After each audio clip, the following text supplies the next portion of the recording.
I'm going to show you how to get the Jar Enthusiast bonus mission and find all 6 jars.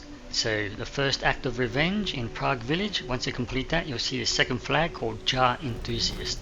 So you need to speak to an NPC first, so head through this portal which will appear after you defeat the final boss in the previous mission of Prague Village, and you'll see that second flag in the previous step available to fast travel to.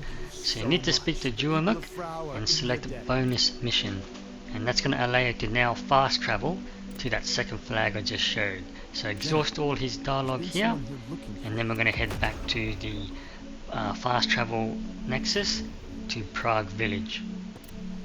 So once you've spoken to Duamuk, the NPC in the previous step, go back to the portal and you can now fast travel to the second flag here, Jar Enthusiast, and you'll see the mission there, Cradle of Jars. You can now fast travel to.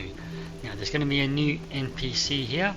Just unlock the fast travel point and we're at the Jar Observatory. Now there's little fellas on the ground there, they're the guys you need to find, 6 of them. So what you need to do is speak to this NPC called Danjin and select the initiate conversation, exhaust the dialogue, and he's going to task you with finding 6 of those jars. You can buy a coward's lantern from Danjin, and that allows you to see invisible enemies in this area, but it's 50k. I'm going to save my money because you can see their footprints and they'll just appear when you're close, and there's not many of them either, so just attack them. Once you've killed them, they are spirits, so you'll see that purple dot above them, destroy that as well so they don't respawn. Now all you need to do is climb up this ladder and we're going to find the first jar, which is in a little pot you can hit, or I just run into them, that destroys the pot, and then you'll see a prompt to return them to Danjin. So that's 1 of 6 jars. Next one, just run across the rooftop, and just over here near this bridge there'll be another enemy. So again, they'll just reappear, you see their footprints, attack them and destroy that purple dot after they're dead that floats above their corpse, so that way they don't respawn. Now there's 2 sets of ladders down here. Be careful when you jump down the last ladder, see that footprint there? In case you're still behind and you jump down, you'll get attacked from behind, so make sure you can see the footprints and then you can attack it.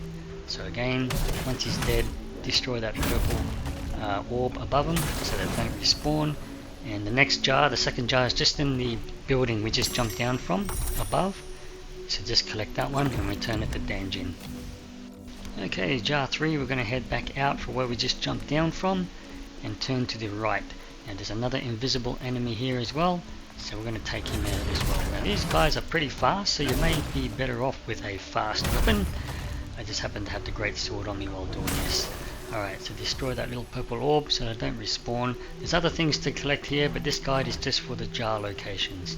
So climb up this ladder, and just in the building to the left here will be another jar, jar 3, and another invisible enemy walking around. There's the footprints, they reappear, smack him, when he's down, destroy that orb so his spirit doesn't respawn. Okay, so the pot is just in this room here in the corner, so collect him and return it to Danjin. Now if we progress along the path where we haven't been yet, so just take a left out of that building and just straight down here to the left in that building is where we need to go next, but this enemy is walking around, so just take him out as well because you don't want him coming up behind you. Alright, so just in that building here to the left I mentioned, just in here, so it's in the corner, and that's another one we're going to return to Danjin. Okay, jar number 5, if we head out this building and if you look towards that archway we need to head towards, before you go under it, there's one just right here to the right of that archway. But first of all there's an enemy, so we'll take him out because we don't want them sneaking up on you while you're collecting those jars. Alright, so he's down, get rid of that little spirit orb so he doesn't respawn, and return him to Danjin. Okay, we'll continue further under this structure. The path is pretty linear, but there's a lot of pots, so if you don't want to be smashing every single pot, just follow this guide. This is the final jar, number 6. There is an enemy down here. It's a dead end area with these double doors. Now once you've taken him out, then there's going to be the final jar that we can return to Danjin. Now stick around because I'll show you the shop and what he sells and the advantages of collecting these jars. Okay, head back to the crevice where Danjin is now located. You can now find other jars in previous and future missions. I'll link that in the description soon. He's now a shop. These are the items he sells. Good luck.